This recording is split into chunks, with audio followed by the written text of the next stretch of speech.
During the 1790s, the public sphere grew as more and more people attended political meetings and readership of pamphlets and magazines greatly increased.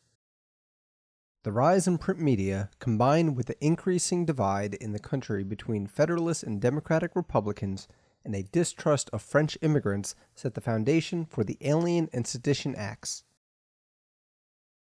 The Alien and Sedition Acts, passed by a Federalist majority in Congress, were supposedly a war measure to protect against French influence.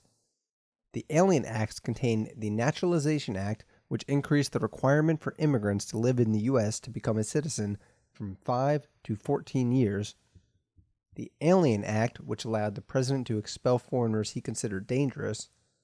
And the Alien Enemies Act, which allowed the president to imprison or expel foreigners deemed dangerous during a time of war or invasion. The latter two acts were never acted on. The most controversial was the Sedition Act. This made it illegal to write anything false, scandalous, and malicious against the government, Congress, or the president. This was seen by many to be an attack on Democratic Republicans who had used the press to criticize the Federalists. Adams did not have a hand in passing the bills in Congress, but he did sign them into law, and he justified it as merely a war measure. Despite these claims, almost all of those punished under the Sedition Act were Democratic Republican editors, and thus enemies of the president. When the Democratic Republicans gained control of Congress, they allowed the laws to expire.